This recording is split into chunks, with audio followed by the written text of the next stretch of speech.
I'm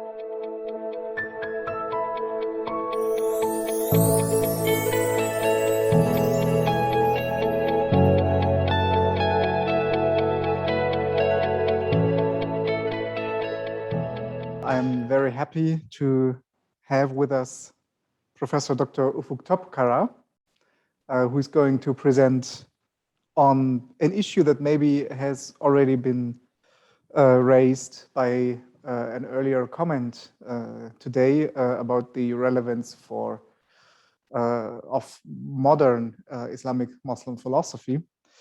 Ufuk Topkara will present to us his thoughts on the reconstruction of Islamic philosophy in the engagement with German Jewish thinkers. And Ufuk, welcome. It's good to have you here online.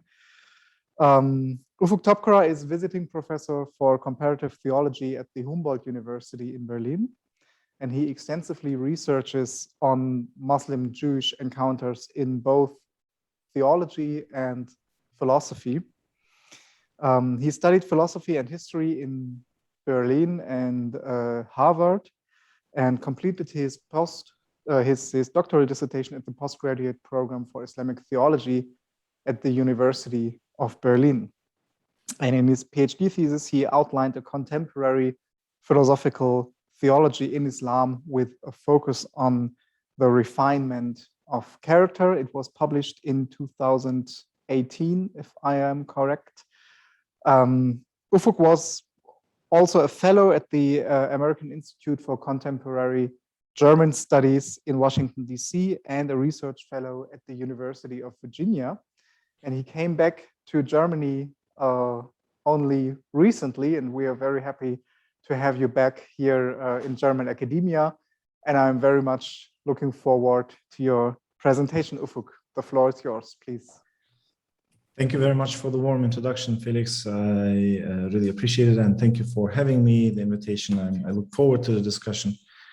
Before I start reading my manuscript, I would like to briefly sum up the main thesis of my presentation, which would be first, that the study of Islamic philosophy is an almost exclusively historical enterprise, specifically engaging with the formative period of Islamic philosophy, but also looking into the post-classical period, but unfortunately with a minor, if any, emphasis on contemporary or modern issues.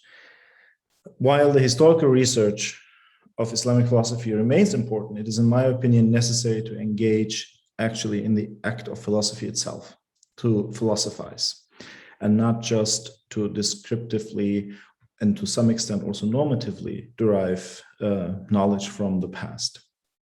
And in this context, I argue that this philosophizing should unfold in local contexts, engaging with questions that philosophical traditions have brought forward.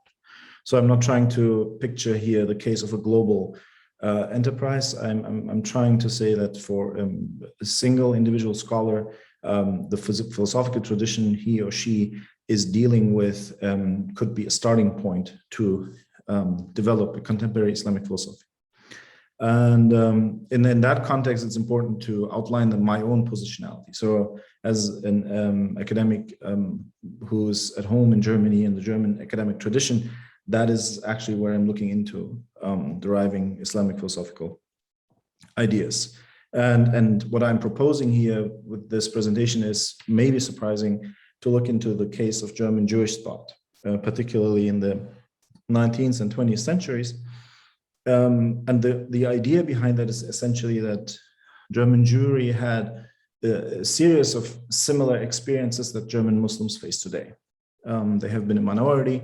They have been victims of othering, being depicted as the ultimate other in society.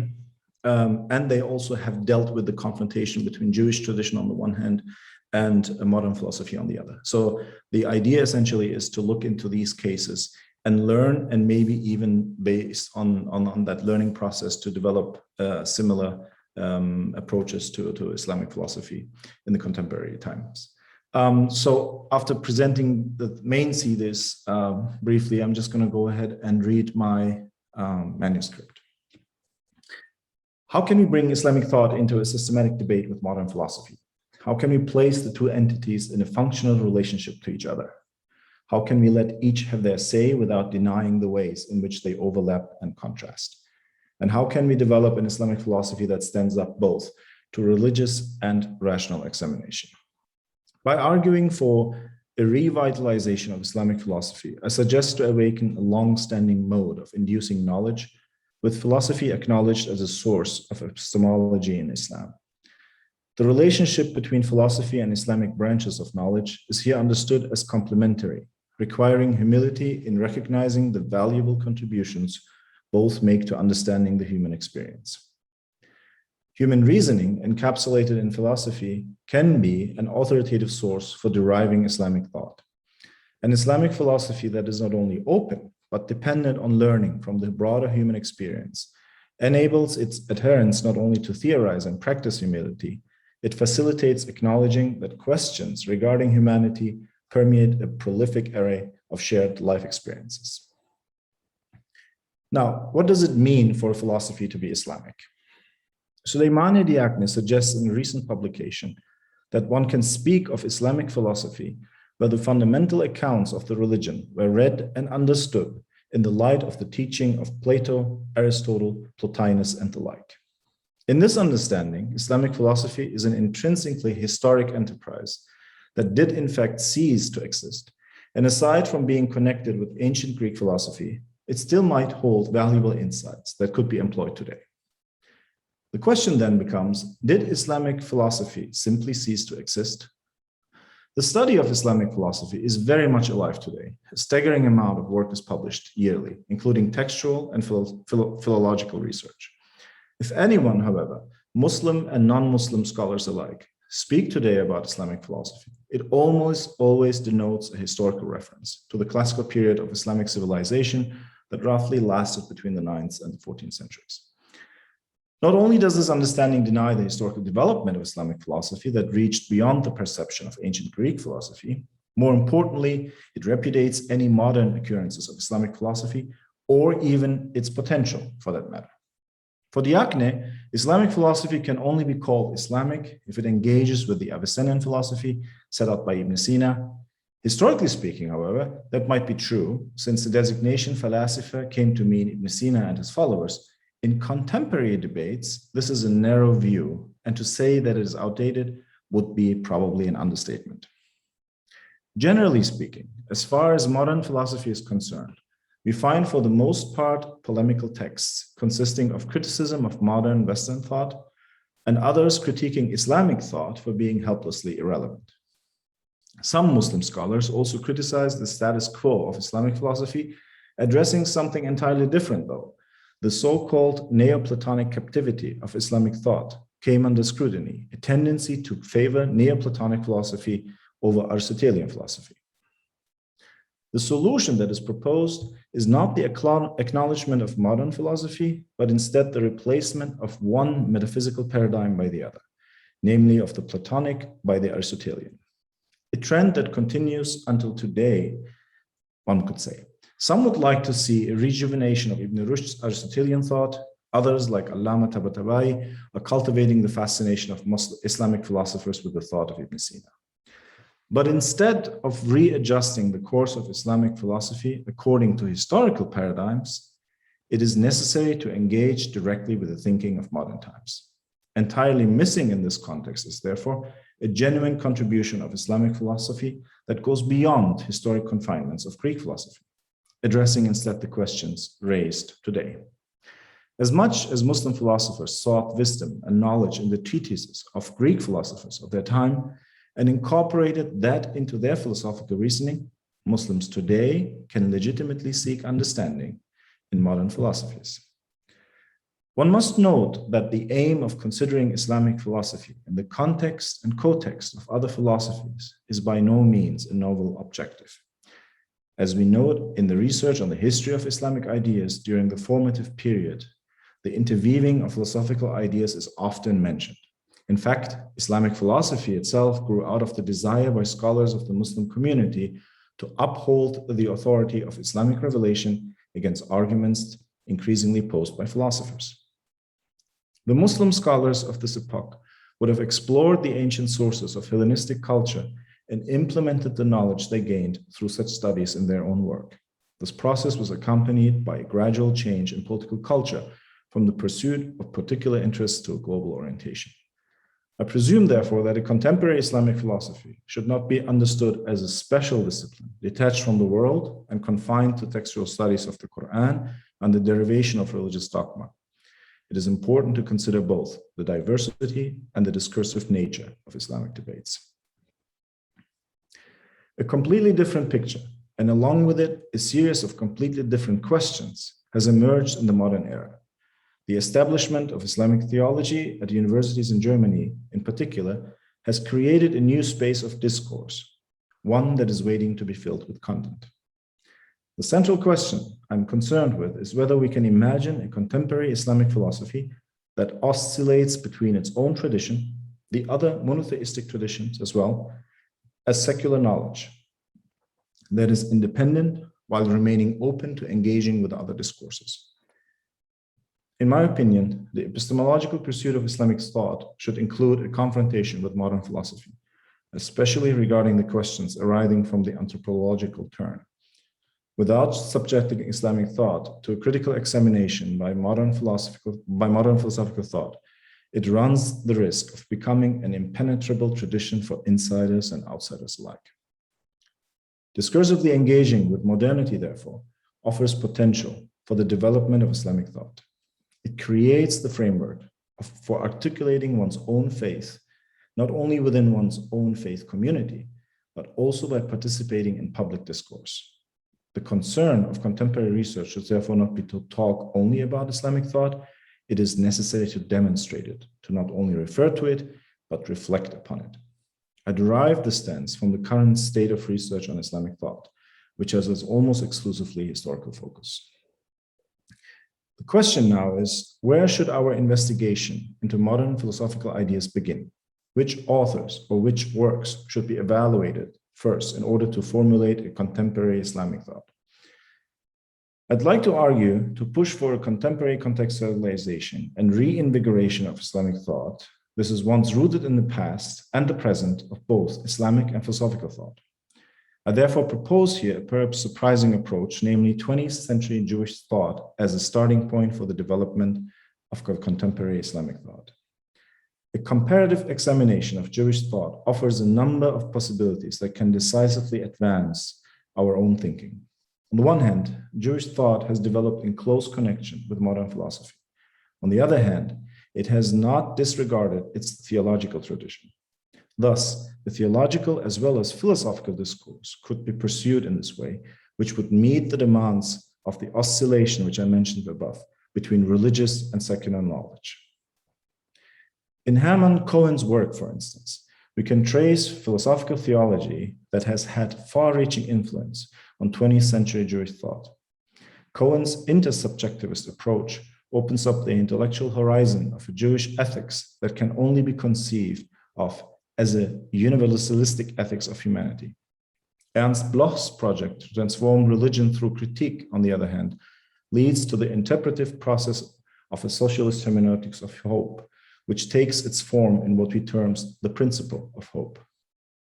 In her extensive work, Hannah Arendt deals head-on with the important questions of her time. In the course of her examination of the challenges of modernity, Arendt develops a series of new philosophical categories that readjust our perspective on human beings, as well as on the nature of political life. In doing so, Arendt eludes unambiguous attributions. In her main philosophical work, we encounter a thinker who is primarily concerned with the way modernity is unfolding. Following from this, Walter Benjamin's work is first and foremost the work of a critique. His approach to objects, among them also questions of theology, is marked by criticism. For Benjamin, modernity constitutes above all a rupture.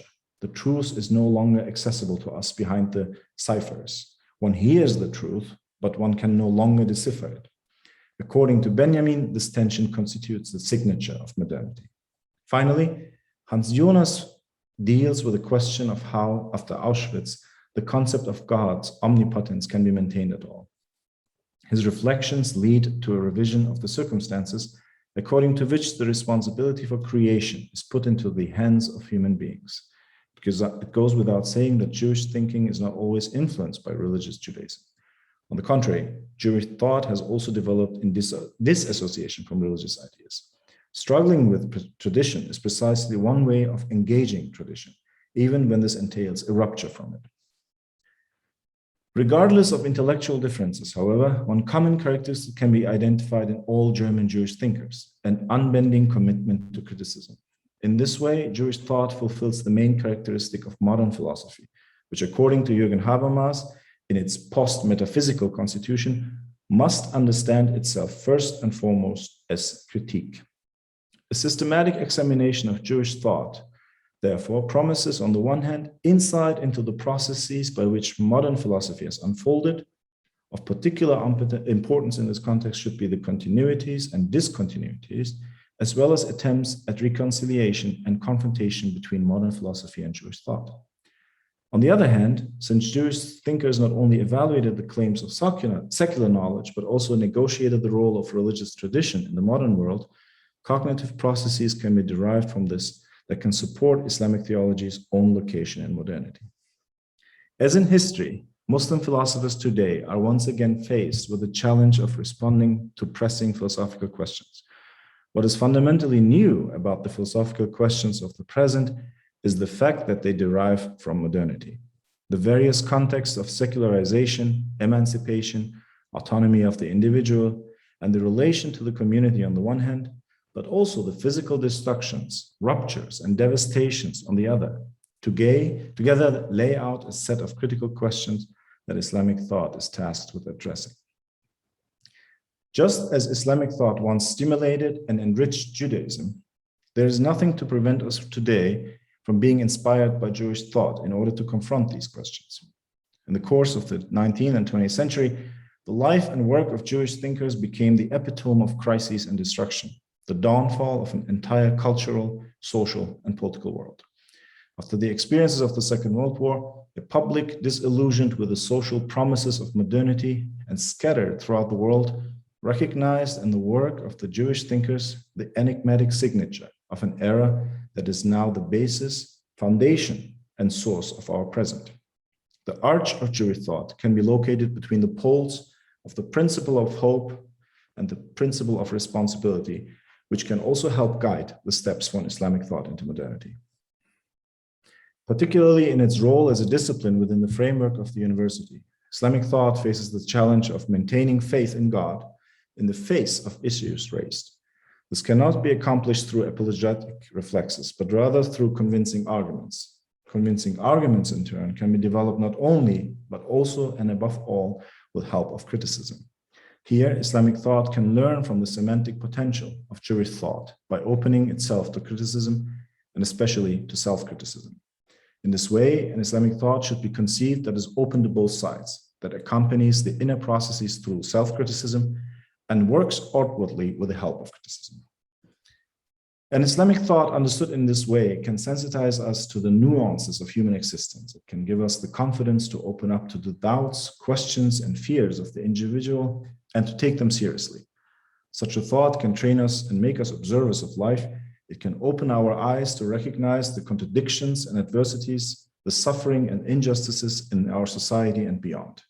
It can also contain an emancipatory mandate to explore the relationship between the individual and society.